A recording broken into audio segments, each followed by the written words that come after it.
You're listening to The Voice of Russia in London, where we're discussing fox hunting.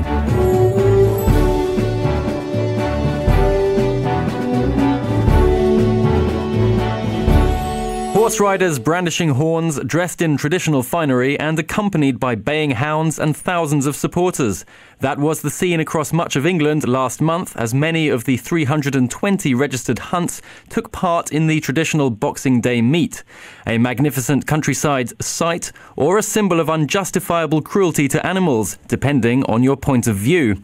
A ban on hunting wild animals with dogs came into force in 2005, but animal rights campaigners say there is little enforcement and the law is routinely flouted.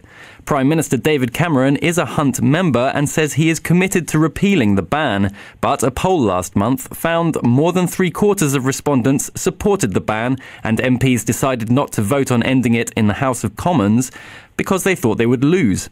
With the public mood apparently so clear, will hunting with hounds ever become legal again, or is it simply no longer socially acceptable to kill animals for sport? With me in the studio to discuss this are Sian Lovatt, a pro-hunt dressage rider and journalist, Jim Barrington, who is a welfare consultant to the Countryside Alliance and a former executive director of the League Against Cruel Sports, and Vanessa Hudson, who is leader of the political party Animals Count. And on the phone we have Sir Gerald Kaufman, a Labour MP and an opponent of fox hunting. So, what's the future for fox hunting? Sian Lovatt, let's start with you.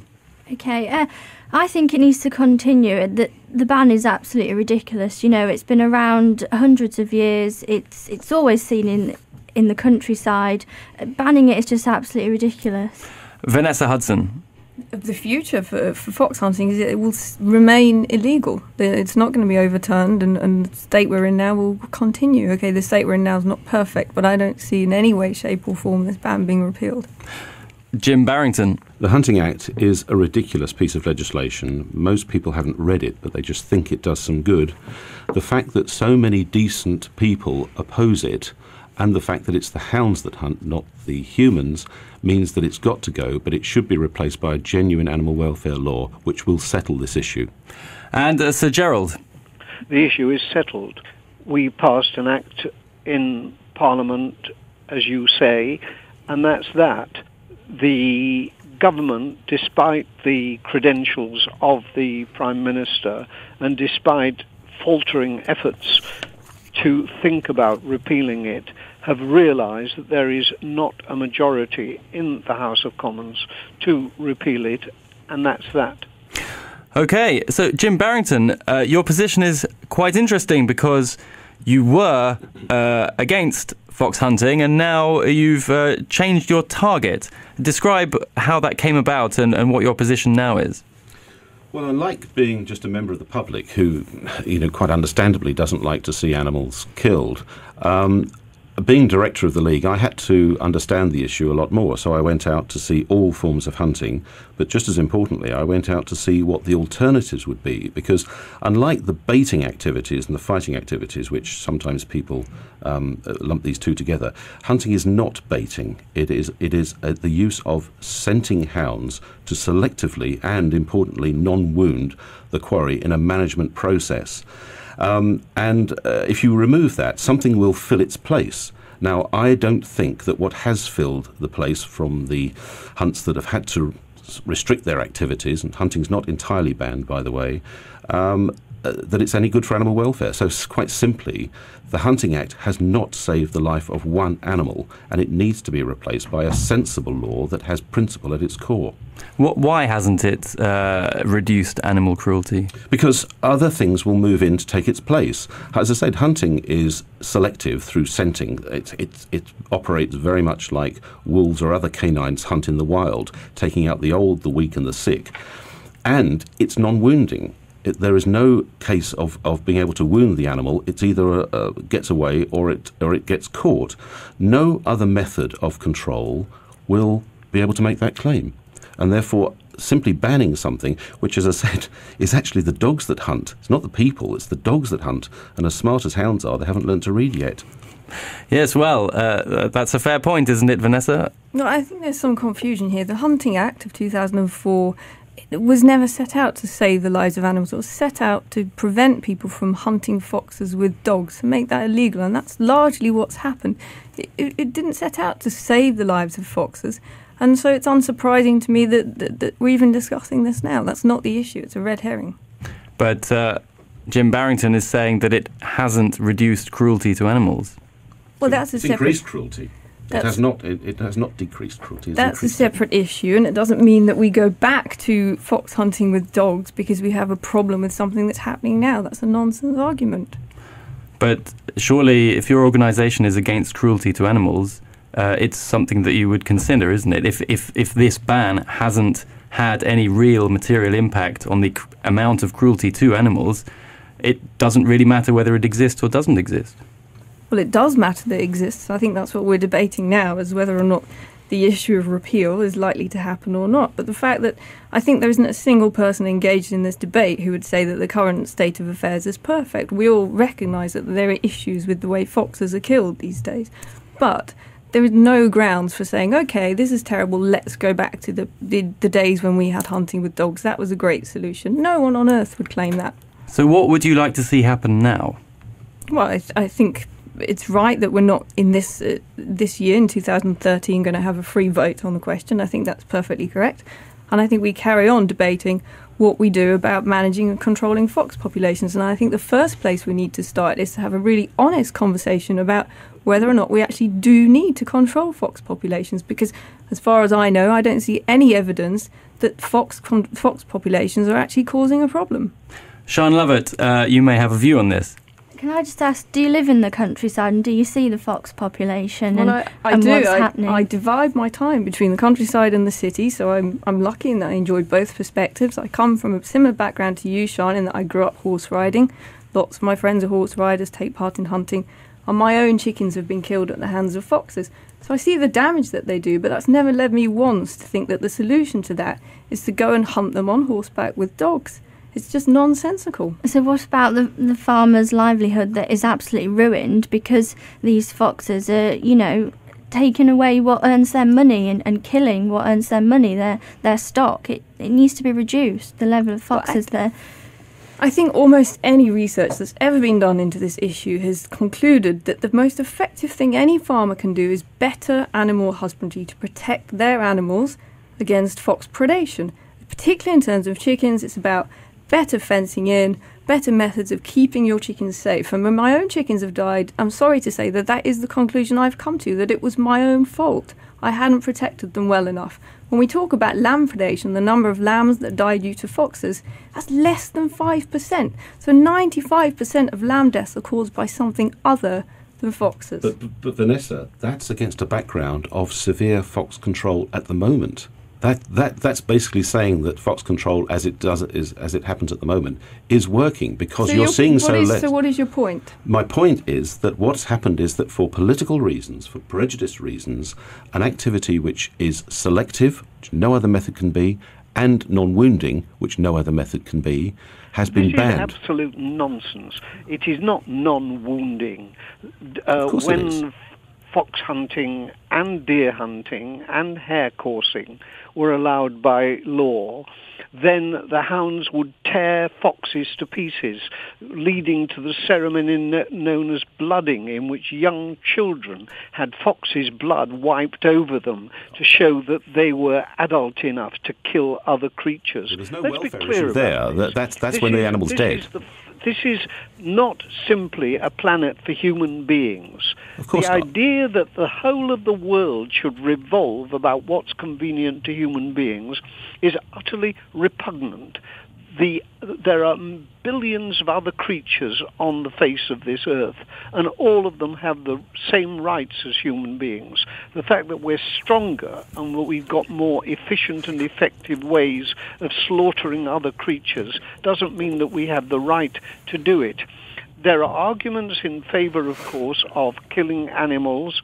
There are arguments in favor of doing that for animal husbandry, and there are arguments in favor of doing that for food.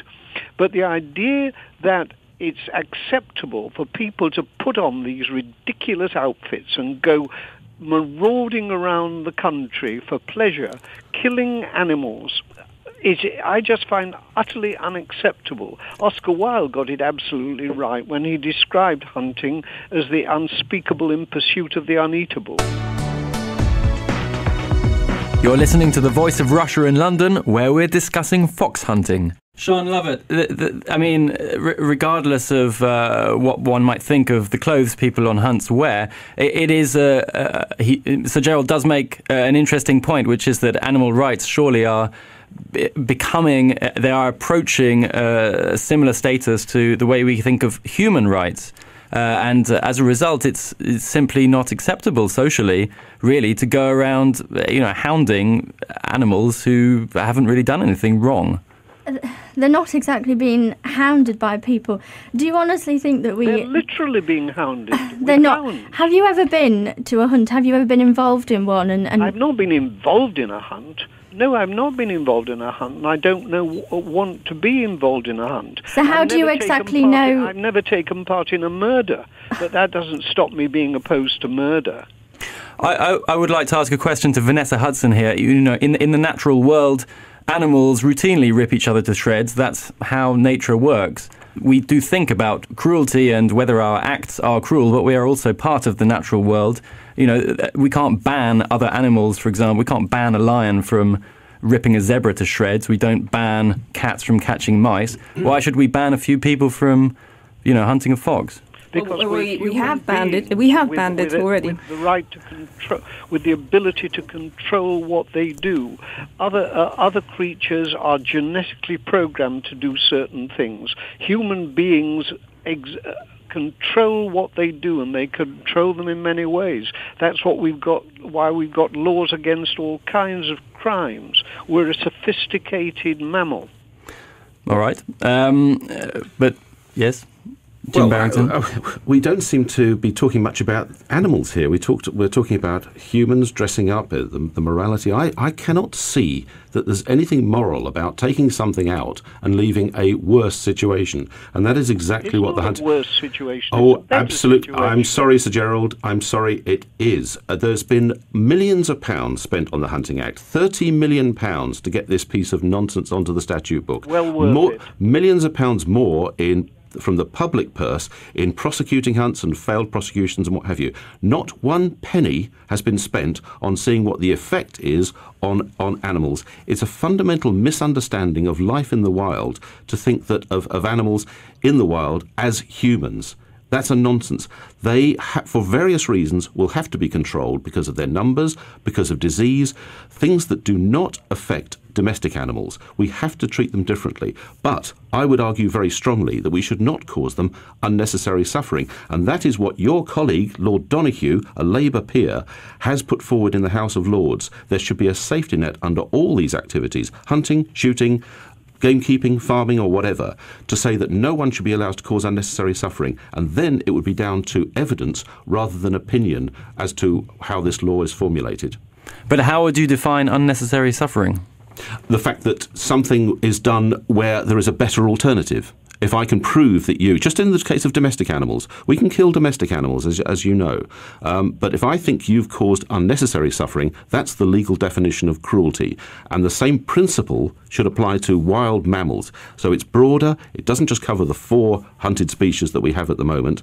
And it's certainly a case that would be principle and evidence-based, rather than the fact that just because a certain number of MPs felt that this was good class war material, that we have a law based on that. No, we want a law based on principle, not on prejudice and ignorance. But Jim, the Burns report... Class war material. Sir Gerald, if I can just... Labour members of Parliament, Liberal Democrat members of Parliament have all voted in favour of this. Doesn't stop with being ignorant, does it? you can have ignorance in all parties. That you believe that Conservative members of Parliament, as well as Labour and Liberal Democrats, voted for the ban because they were interested in class warfare. You're living in a Sir Gerald, look at the quotes. strange world. Look at the quotes that have come out since. I want to bring in Vanessa Hudson here, who wants to say something. Well, actually, I wanted to pick Jim up on 2 points there. I mean, one of them was that he said the ban had been a waste of time, but let's look at the statistics. 70% of those convictions have been successful, so that was incorrect. But also, you said... Can I answer that, Vanessa? Because 70% of those convictions are for acts that were basically poaching. There's been a handful of hunts involved. When you talk about the 200 or so successful prosecutions, the vast majority of those were for poaching offences which were already illegal. The fact that it's simply under the Hunting Act does not justify the Hunting Act. If we're saying it's been ineffective and it's wasted time, if we're saying it's been ineffective and it's wasted time, then surely the statistics are relevant. And we're looking at 231 convictions. That's a 70% success rate. So we're talking about a 30% failure rate, which I wouldn't say is a waste of time. You think that the money that the RSPCA spent on that prosecution, that's a different issue. That's a third of £1 million when they're prosecuting a crime which the police themselves say is something that's relevant to a fixed penalty notice. It is that low down. The RSPCA, it was a disgrace what they did with their members' money. I applaud the RSPCA. I think they did a wonderful job, and I think they signalled to all those people out there who think that they're in some way above the law that actually they're not. Absolutely, Can I just say you applaud them for spending that amount of money on a conviction that it could have gone to lots of other things. I absolutely wholeheartedly applaud the RSPCA. I think they did a great job, many of their supporters are backing them and pledging even more money than before. Can I just say? I agree. A notice went out to all MPs just this week from the RSPCA. One page is for live transport, which involves a lot of live animals. Half a page is for pets. A full page is for hunting. Not one question, not one point about the sow stalls, which has been brought in or should have been brought in to prevent sow stalls across the EU. About 14 countries are just ignoring that. Literally millions of animals suffering in horrendous conditions. But what do the RSPCA do? Concentrate on hunting. Absolute, total, out of proportion and nonsense. They should really rethink their policy. Sian Lovatt, you've hunted. Yeah. What is the atmosphere like within the hunt? What do people within the hunt feel and think? Are they confident? Do they believe the ban will be repealed? How's it going for them? Of course we think it will be repealed. The atmosphere when you're there is absolutely fantastic. It's second to none. We're not there thinking, right, we're going to go and kill someone. We're not out there to dress up in something posh and shout tally-ho to everyone. We're there to meet with our friends, exercise our horses. We don't think we're killing something. We're not killing an animal. We are all animal lovers, and I think that's what people are forgetting. You need to strip back everything that's said here and remember that shooting a fox or an animal is not normal, but a simple nip on the neck from another animal is natural. It's natural, and it's a natural way to... I've rarely heard such utter self-regarding rubbish in my life.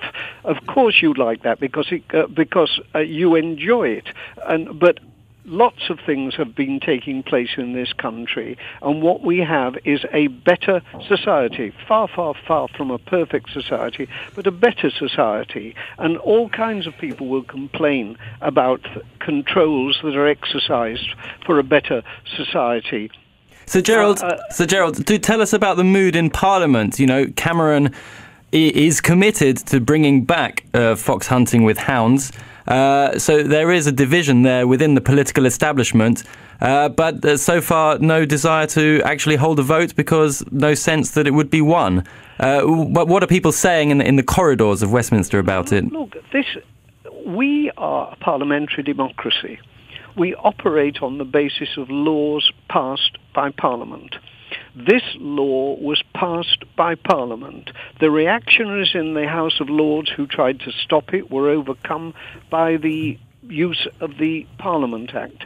We had and have a majority against hunting with dogs in Parliament. And it's not true, actually. Mr. Cameron, with his interesting countryside activities, would like to change it. He knows that he can't. And I'll tell you this, he knows that he can't, not simply because Labour members of Parliament are predominantly against hunting with dogs, but because there are enough Conservative members of Parliament as well as Liberal Democrats to stop a repeal going through. So, Gerald, End that is of not story. That is not true. The people who are Of course stopping it's true. the people who are stopping this going through. What I've been The doing people is who are stating stopping this going facts. through are So the stop 41 talking Scottish rubbish. MPs I've who been physically assaulted. Guys, we can only have by one Hunt person talking supporters. at the same time. The people who are stopping this going through are the 41 Labour MPs who this issue has been devolved to the Scottish Parliament, yet they can still argue for something that goes on in England and Wales. So they are the ones that are preventing this going through and allowing What a people load from... of claptrap. It's the West Lothian question, Sir Gerald. You should know about it. Dream world in which you invent a scenario to suit yourself. The fact is that the people of this country, as has been pointed out on the opinion poll, are overwhelmingly against bringing back this savage and nasty activity. They're for and hanging making as it well, but you legal don't again. take that up, do you? You're listening to The Voice of Russia in London, where we're discussing fox hunting. With me in the studio are Sian Lovatt, a pro-hunt dressage rider and journalist, Jim Barrington, who is a welfare consultant to the Countryside Alliance and a former executive director of the League Against Cruel Sports, and Vanessa Hudson, who is leader of the political party Animals Count. And on the phone we have Sir Gerald Kaufman, a Labour MP who opposes fox hunting. Vanessa Hudson, you said before that the situation that we have now is not ideal. How would you like to see it improved? Well, I think it would be great to actually conduct a study that once and for all addresses two key questions. The first one would be, do fox populations need controlling by human beings? Because there is a substantial amount of evidence that suggests that they're self-controlling. So the fox population numbers largely stay the same year after year. So the first thing we need to do is to establish, are foxes actually causing a problem? The second thing we need to do is look at every single piece of evidence we have on fox hunting and say, well, is hunting with dogs effective? Did it ever do anything? And at the moment, research suggests that hunting with dogs was only ever responsible for 6.25% of all fox deaths. So as a method of fox population control, it was largely ineffective. Then we need to look at if there is a problem with foxes, we need to look at what we can do as human beings to actually take preventative measures. And then, and only then, finally, lastly, if we say foxes are a problem, we can't do anything about this ourselves, then we look at more better methods of killing them, such as lamping. But we need to do research on that. What is lamping? Lamping is where you shine a flashlight at the fox and shoot it with a telescopic So you would gun. rather shoot it inhumanely, leave it to die for hours? Well, no, and actually, research so far, and this is research backed up by the Australian government, who also have a problem with foxes killing natural species. They largely found that hunting with dogs is ineffective. They gave up on it almost. And Vanessa, you are comparing apples with oranges here. If you let me finish my sentence. I'm sorry, but let's you let are... Vanessa Hudson finish her sentence, and then you can come in. They have decided that the most effective and most humane method of killing foxes is lamping. Jim Barrington. That is the most ridiculous comparison. Australia is trying to wipe out the fox population. We are not. We're trying to keep it. Management is not about the numbers you kill. It's about the health of those that you leave alive.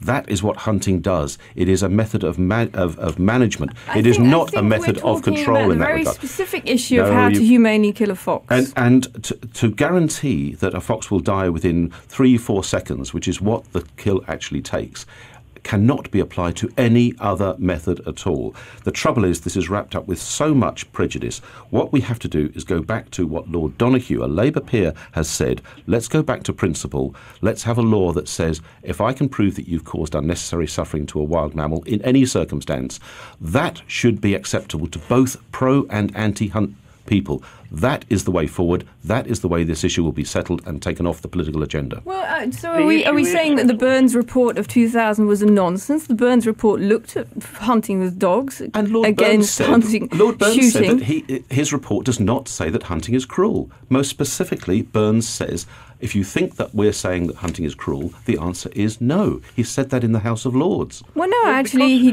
Because some person has said something in the House of Lords doesn't make it a fact. The fact that this person is a member of the Labour Party doesn't mean that he's necessarily talking sense. He's clearly not talking sense. The fact that applies to all that people. we have a law, it was passed by Parliament, it's in effect. The RSPCA, and all credit to it, uses the law to prosecute people who are breaking the law. The law is not going to be repealed. Sian Lovatt, isn't it enough just to get on a horse, rampage through the countryside, but not at the end, kill a fox? We're not there just to kill a fox. That's not exactly what hunting's about, and I think you're all forgetting this. There is only a couple of foxes that are killed when you're out on a hunt, and let's be honest, they're the ones that can't run away or are injured. And would you rather leave them there injured and suffering? But isn't it enough just to pretend to hunt a fox? No, you completely don't understand. Well, I think there are plenty of hunts that do take place up and down the country that the end is not killing a fox, and that's kind of what the ban is all about. So it should be enough, and there are plenty of people out there who say it is enough and that they are practising legally. So I think that question's already answered. So what do we do then? If we ride past a fox that's injured, suffering, in pain, just leave it in pain? Well, no, quite clearly that fox will be shot. That's not a debate here, is it? Why is it that you can hunt a rat but not a mouse? Why is it that you can hunt a rabbit but not a hare? Why is it that you can hunt a wounded hare but not a wounded fox? Where is the principle in that law? Why is it that you can use 2 hounds to flush out a fox? If you use 3, you're breaking the law. Why is it that you have to shoot the fox once you've flushed it out? If you don't shoot it, you're breaking the law. So if you don't shoot a fox in this case, you're actually breaking the law. That's a strange animal welfare law, isn't it? What's your point, Jim? The point is, this is not about animal welfare. It's about creating technical offences. That's all it does. I don't think the examples you've given provide any kind of argument to suggest that the 2004 Hunting Act is not about animal welfare.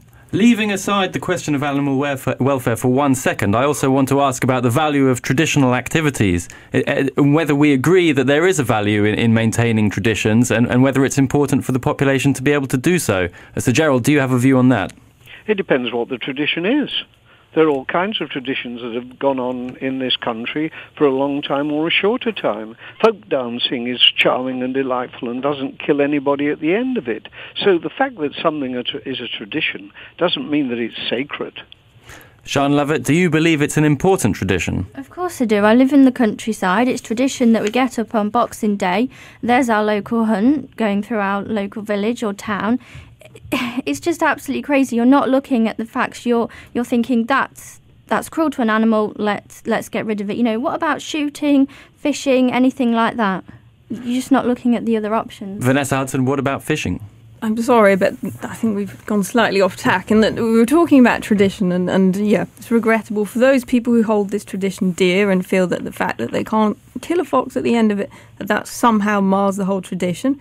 Well, I have some personal sympathy for them, but if we take a step back and think about who we are as a society and the highest expression that we'd like to make about ourselves, and yeah, I completely agree that just because something once happened for a period of time, that is by no means any kind of reason to carry it on. That's a nonsense. It was quite a long time, so I don't think you can just say... Well, the period of time is irrelevant. The fact is, we as a society have decided that it's no longer an appropriate expression of who we are. End of story. All right, that is the end of this story as well, because we've run out of time. I'm going to thank my guests, who are Sian Lovatt, a pro-hunt dressage rider and journalist, Jim Barrington, who is a welfare consultant to the Countryside Alliance and a former executive director of the League Against Cruel Sports, and Vanessa Hudson, who is leader of the political party Animals Count, and on the phone, Sir Gerald Kaufman, a Labour MP and fox hunting opponent. Thank you all very much.